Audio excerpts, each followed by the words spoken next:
हर हर महादेव। एक व्यक्ति पंजाब का रहने वाला था। 3 भाई थे। 2 की शादी हो गई, तीसरे की भी शादी का नंबर था, उसकी भी शादी कर ली। बड़े धूमधाम से माँ बाप ने शादी की और शादी कह करके परिवार के अंदर रहना शुरू हो गया। सारे लोग बड़े खुश रहते थे, बहुत अच्छे तरीके से। वो व्यक्ति जिसकी शादी हुई थी, तीसरे नंबर का लड़का जो था, उसकी शादी हुई थी, वो किसी कंपनी में काम करता था। उसी कंपनी में कोई लेडीज काम करती थी, उसके साथ वो रहता था अक्सर करके। ऐसा होता है कि शादी के 7 साल बाद उस लड़के के वो जो औरत थी जिसके साथ वो रहता था कंपनी में, जो जॉब करती थी, उसका पति मर जाता है। उसका पति मर गया, लगभग 6 साल बाद मरा था वो। तो वो बड़ी टेंशन में रहने लगी, कुछ दिन आई नहीं। तो ये उसको फोन वोन करना शुरू कर दिया इसने। तो फोन करने लगा तो आपस में बातचीत होने लगी। बातचीत होते होते कहानी ऐसी फिट हो गई कि इसका उसके घर पर आना जाना शुरू हो गया। उस पर 2 बेटे थे, बच्चे बड़े बड़े होने लगे धीरे धीरे। इस व्यक्ति ने अपने घर की तरफ देखना कम कर दिया। कभी घर में बोल देता कि ओवर टाइम लग रहा है, आज नाइट लगेगी। नाइट में वहां सोता था ये घर पे उसके पर। थोड़े बहुत झूठ सच बोलना शुरू कर दिया। कभी दिन में लेट आता, कभी रात में लेट आता।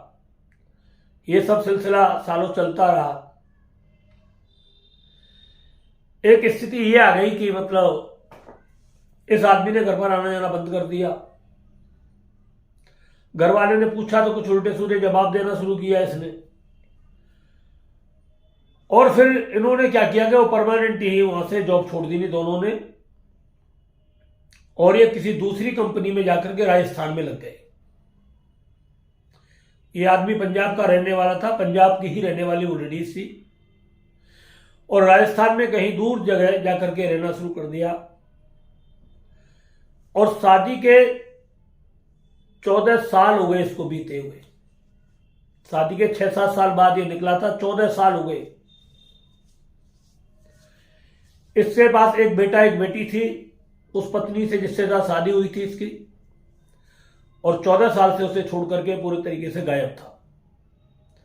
घर वालों ने सब जगह तलाश करवाई, कहीं पर नहीं मिला। थाने में इधर उधर सब जगह पोस्टरबाजी की, सब कुछ किया, कोई बेनिफिट नहीं मिला। कहीं से कहीं तक, दूर दूर तक कोई इसका पता चल ही नहीं रहा था। कोई एफिडेविट लगा करके उसने अपने आधार कार्ड में नाम वगैरह चेंज भी करवा दिया था। तो उस औरत ने भी करवा दिया, उस आदमी ने भी करवा दिया। सिलसिला चलता रहा, बेचारे लगे रहे लेन में। औरत बहुत परेशान रहने लगी। और एक बात बता दूं, पूरा परिवार एक तरफ और पति एक तरफ, चाहे कैसा भी हो, लड़ाई झगड़ा करता हो, कुछ भी करता हो, मगर पत्नी के लिए पति एक ढाल होती है और पति के लिए पत्नी एक ढाल की तरह काम करती है। उसके मन में एक ही विश्वास था, आज नहीं तो कल आएगा, किसी न किसी दिन इसे घर की याद तो जरूर आएगी। मगर 14 साल का अरसा बहुत बड़ा होता है दोस्तों। जिसके जीवन में जब ऐसा कोई संकट आता है तो उसे वो ही जानता है। और हमने तो पंजाब के लोगों की देखी है कहानी कि वो किस तरीके से परिवार में रहते हैं, रखते हैं बहू बेटियों को। ससुराल वालों ने भी सब जगह तलाश किया, उनको भी नहीं मिला। घर वालों ने भी सब जगह तलाश किया, उनको भी नहीं मिला। तो तंत्र मंत्र का भी काम शुरू हो गया। तंत्र मंत्र भी करवा करके देखे, उनसे भी कोई बेनिफिट नहीं हुआ। कोई कपड़ा मंगा करता तो कोई फोटो पे करता, कोई कुछ कर, वो सब अपनी अपनी मर्जी से करते थे। जैसा जिसको आता बेचारे सभी करते थे। जो भी पैसा धेला खर्च होता करते थे। एक स्थिति ऐसी आ गई कि तंत्र मंत्र वालों से भी विश्वास उठ गया। पुलिस भी जितनी छानबीन कर सकती थी उसने भी किया सब जगह, मगर कोई बेनिफिट नहीं हो रहा था। परेशानी दिन प्रतिदिन बढ़ती चली जा रही थी। थोड़े बहुत दिन के लिए अपने माँ बाप के यहाँ चली जाती थी बच्चों की पढ़ाई की वजह से, फिर यहाँ आ जाती थी अपने घर पर। वो भी किसी फैक्ट्री में घरवाली उसकी काम करने लगी बच्चों की पढ़ाई लिखाई के लिए।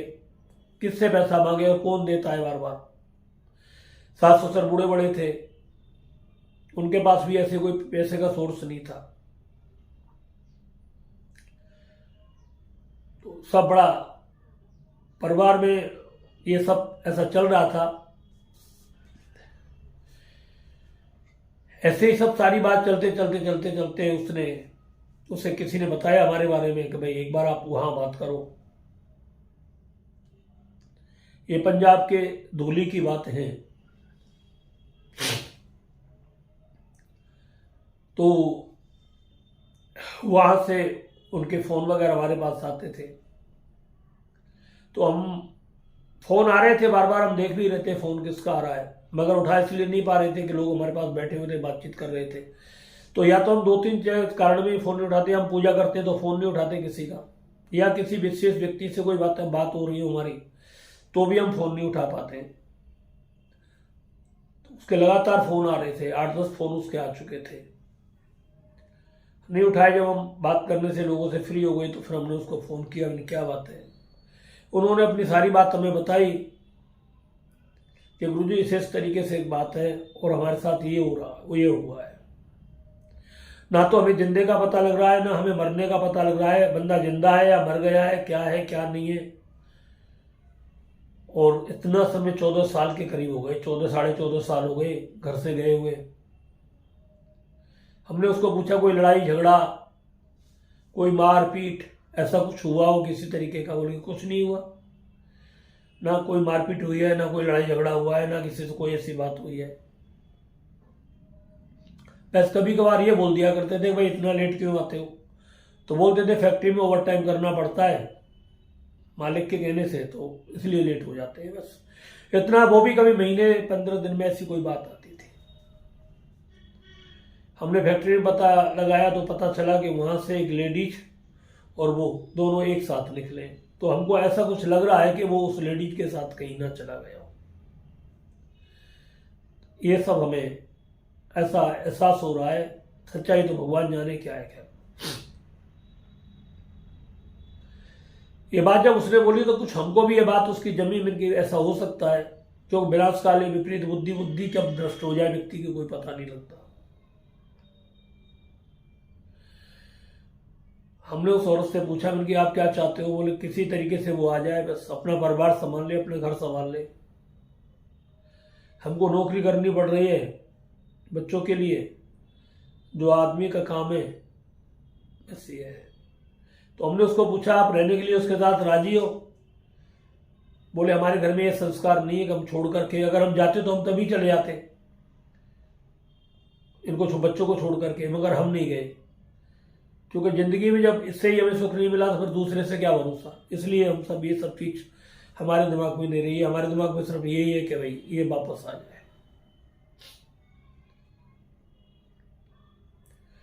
वैसे उसके सास ससुर ने, लड़की के ने, उसके सास ससुर ने जो उसकी जमीन प्रॉपर्टी थी लड़के के हिस्से में आती थी, वो उसके दोनों बच्चों के नाम करती थी। उन्होंने बोला कोई पता नहीं कब क्या हो हमारे साथ भी, तो हम ये बच्चों के नाम कर रहे हैं, दोनों बच्चों के नाम कर दिया और बारिश में उसे लिखा दिया और कर दिया कि जब तक हम जिंदा हैं तब तक हम इसके मालिक रहेंगे और मरने के बाद में ये बच्चों के लिए जमीन चली जाएगी। सारी बात हो गई। फिर हमने उसको एक पूजा का विधान बताया कि तुम पूजा करो, और ये पूजा अगर आप करोगे, मन से करोगे पूजा, तो ये व्यक्ति दुनिया में जहां पर भी होगा, अगर जिंदा होगा तो इसे आना पड़ेगा और ये व्यक्ति आएगा, हर कंडीशन में आएगा, आपको टेंशन नहीं लेनी। जिंदा है तो आएगा, मर गया तो खबर आ जाएगी इसकी कहीं ना कहीं से। कोई ना कोई ऐसा माध्यम बनेगा आपके पास, कहीं आ जाएगा। बहुत खुश थी वो। उसने बोला कि जिसने भी बताया आपके बारे में बहुत अच्छे तरीके से बताया है। हालांकि हम 2-4-6 जगह पूजा करने के लिए पंजाब में गए हैं, मगर फिर हमने वहाँ बंद कर दिया जाना, क्योंकि वहाँ नॉनवेज वगैरह, मांस वगैरह का कुछ ऐसा ज़्यादा वो होता है, तो फिर अंदर से हमारा दिल गवाही नहीं देता। जहाँ पर मांस वास खाते हैं लोग वहाँ हम पूजा पाठ नहीं कराते अक्सर करके, और कराते भी और हमें पता लग गया तो हम छोड़ देते हैं। मांसाहारी जो जगह होती है वहाँ हमारा दिल अंदर से गवाही नहीं देता। हमने उसे एक पूजा बताई माँ दुर्गा की। मैंने कि ये पूजा आपको करनी है रात्रि के समय 11 बजे के बाद, ये पूजा आपको करनी है। ये पूजा आप कर लेना। लाल वस्त्र धारण करने होंगे, लाल आसन पर बैठ करके दक्षिण दिशा की ओर मुंह करके माँ दुर्गा की मूर्ति आपको रखनी है। फिर वही विधि प्रकार से पंचोपचार से पूजन करना है। धूप बत्ती अगरबत्ती वगैरह ये सब रखनी है। भोग प्रसाद में एक बूंदी का लड्डू जिस पर लाल सिंदूर का टीका हो, या एक अनार रख दो भोग में। और ये पूजा आपको मतलब जो है 21 दिन के एक अनुष्ठान करने, ये 5 अनुष्ठान कर लेना। 5वां अनुष्ठान पूरा नहीं होगा तुम्हारा वो बंदा आ जाएगा। उसने हमने बोला 5 नहीं हम 10 कर लेंगे, बस आ जाना चाहिए। मेरे की जिस अनुष्ठान में आ जाए उसके बाद आगे आपको अनुष्ठान नहीं करना है, बस वहीं पर उसको समाप्त कर देना। 2 4 5 लड़कियों को भोजन करा करके। उसने पूरा हमारे बताए हुए अनुसार जो हमने बताया, जो मंत्र बताया वो मंत्र उसने पूरा कंठस्थ कर लिया। हमने बोला आपका कोई बेटा बेटी है तो उसका अपना फोटो दो। उसने हमारे पास व्हाट्सएप पर फोटो भेजे, उस आदमी का फोटो भेजा। हमने उस लड़के से उसकी एनर्जी को कनेक्ट किया, आदमी की को। बाप और बेटे की एनर्जी को कनेक्ट करने के बाद में कि जब ये आप पूजा करोगे तो इससे इस लड़के की याद आएगी, और ये लड़के की याद में थोड़ा बहुत व्याकुल होगा, और फिर ये धीरे धीरे अपने घर की तरफ मन करना शुरू कर देगा, या आ जाएगा। बोले किसी की भी याद करके आए, बस गुरुजी आ जाए किसी भी तरीके से, हम बहुत परेशान हैं। उसने वो अनुष्ठान प्रारंभ कर दिया। एक अनुष्ठान खत्म हुआ, 2 हो गए, तीसरा जब अनुष्ठान खत्म हुआ तो कुदरती कुछ ऐसी होती है, संयोग होता है, वही के उसके आसपास का कोई बंदा जहां पर वो नौकरी करता था राजस्थान में, वो चला जाता है नौकरी के लिए, और संयोग से उसकी भी जॉब उसी कंपनी में लगती है जहां पर वो काम करता था। उसने उसे पहचान लिया, उसने उसे पहचान लिया कि ये तो वो है, और उसे भी पता था कि घर से गायब है। परंतु उस व्यक्ति ने यह नहीं बताया था उसे कि मैं यहां नौकरी के लिए आया हूं। उसने बोला कोई काम था मैं इसलिए आया था और अब जा रहा हूं मैं यहां से। और उस व्यक्ति ने अपने किसी घरवाले को, किसी व्यक्ति को फोन किया कि आप उसके घर जाकर के ये बताओ कि वो जो बंदा है वो यहां पर राजस्थान में इस कंपनी में जॉब कर रहा है, अगर कोई लेने के लिए आए तो यहां आ सकता है। इतनी बात सुनी, उसकी घरवाली ने अपने घरवालों को बताया, अपने रिश्तेदारों को बताया, माँ बाप को बताया, सारी गाड़ी भर करके, और वहां पर वो सब चले गए। जाकर के उसको देखा, बच्चे बच्चे सब गए उसके साथ। 2-3 गाड़ी जाकर के वहां उसको गई, कंपनी मालिक से बात करी, बातचीत करी, उनके ऐसे बातें, और फिर वहां से उसे वो लेकर के आ गए। मगर बार बार उसका मन फिर भी उस औरत के पास जाता था, वो निकलने की कोशिश करता था। वो औरत भी किसी तांत्रिक से जुड़ी हुई थी जो उसको बस में करने के लिए कुछ ना कुछ उसके लिए करती रहती थी। वो बात फिर हमारे पास आई कि गुरुजी ये रुक नहीं रहा है, रुकने के मन में नहीं है, कहता है मैं उसी के पास जाऊंगा कुछ भी है। हमने उसको वैदिक कल्प दिया, मैं इनके से देना शुरू करो, इसका तो बाप भी रुकेगा यहाँ पर। जो भी तंत्र मंत्र जादू टोना इसके ऊपर हुआ है सब खत्म हो जाएगा, इसको वैदिक कल्प शुरू करो। वैदिक कल्प वो फिर लेने के लिए यहीं पर आए हमारे पास दिल्ली। फिर उनको दिया, 2-3 शीशी हमने दी। उसके बाद वो परमानेंट अपने घर में रहता है। उस औरत ने भी काफ़ी पैर पीटे वहाँ से, बहुत सारे दुनिया भर के। फिर वो दोबारा लौट करके वहाँ नहीं गया, और वो पंजाब में ही अपना कोई काम करता है, अच्छे तरीके से बच्चों के साथ अब रहता है, प्यार से रहता है वो। तो ऐसा भी होता है कई बार कि लोगों को पता नहीं लगता कि कब किसके साथ क्या हो जाए। जो बहुत सारे लोग कहते हैं हम तंत्र मंत्र जादू टोना को नहीं मानते, मगर जब तक उनके सिर पर कोई मुसीबत नहीं पड़ती है तब तक वो लोग इस बात को बोलते हैं, मगर जिसके ऊपर मुसीबत पड़ती है वो चीख चीख करके कहते हैं भाई कि ये सब होता है। हमारे पास रात और दिन ऐसे बहुत सारे केस आते हैं, एक नहीं आते, सैकड़ों केस आते हैं महीने में। तो ये जो घटना थी हमने बताई आपको, मंत्र में आपको डिस्क्रिप्शन में दे दूंगा वो मंत्र कौन सा था।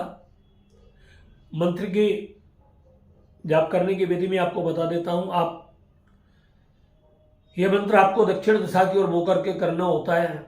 माँ दुर्गा की फोटो सामने रखनी होती है लाल कपड़े के ऊपर, लाल आसन होना चाहिए, रुद्राक्ष की माला होनी चाहिए, आपका भी लाल आसन होना चाहिए, लाल कपड़े आपको धारण करने। भोग प्रसाद में पत्तल के दोने में आपको एक दीपक जलाना है, मिट्टी के दीपक में, उसे दोने में रखने, थोड़ा सिंदूर डाल दें उसमें, उसी व्यक्ति के नाम का डाल दें कि जिस व्यक्ति को आप अपने पास बुलाना चाह रहे हैं कि ये उस व्यक्ति के लिए, मैं उस व्यक्ति को अपनी ओर आकर्षित करना चाहती हूँ जो गया हुआ है वो मेरे पास वापस आ जाए, ऐसा बोल करके उस दीपक में छोड़ दें।